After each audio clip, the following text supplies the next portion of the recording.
And I can tell you over the past 5 years, the Australian population's grown by 7%, but the number of practicing dentists has grown by 15%. This trend has continued for many years. I mean, we are talking about literally an extra 10,000 dentists in Australia compared to 13 years ago. It was roughly 20,000, it's now roughly 30,000. And what that means is every day in Australia, one dentist hangs up their drill for the last time, 3 eager dentists start practicing for the first time, and every business day, a new practice opens. And this is happening in Australia every single day. Now, this does beg the question, well, what are dentists doing about it? And a Commonwealth Bank report found that 70% of practices are prioritising at least one initiative to acquire new patients. The report last year found that only 31.9% of Australians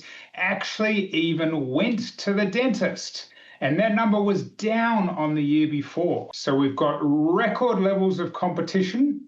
We've got a whole bunch of practices prioritising bringing in new patients, and we've got fewer Australians visiting the dentist than ever before. So it does beg the question, like this presentation's kind of 21 ways that your practice is screwed and what to do about it, but for a second, zero in on what does this mean if you don't do anything about it? And so we've got this fairly forlorn-faced individual here. The first thing, of course, is fewer new patients, and that is just straight maths. If the pool of patients is not really growing much and the number of dentists is growing, then, divide one by the other and the number's getting lower. The next aspect is poor patient retention. And the reality is, like last year in Australia was a record ever for the amount of money spent on dental marketing in Australia. I'm going to show you some data on that in a minute. And so the truth is, for your patients, when they leave your practice, they are being bombarded with messages from other dentists near you. The upshot of that, unfortunately, is it's a less enjoyable workplace and poor staff retention at your practice. Why? Because nobody wants to work in a sinking ship. Nobody wants to work in a business that feels like it's going backwards.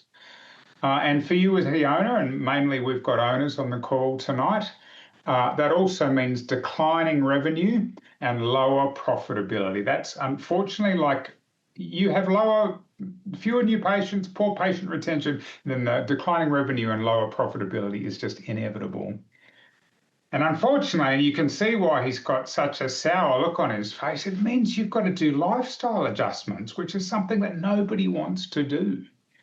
But that is the reality. And then finally, it's kind of like, oh, well, I know that may be true, Angus, but one day I'm going to sell my practice for a bomb and I'll be good. Well, unfortunately, because of those other factors, your prospects for selling your practice are worse. I can tell you I've been in this space for a while. If your profitability is going down, it makes it harder to sell your practice and you get less for it. So this is obviously a situation we want to avoid.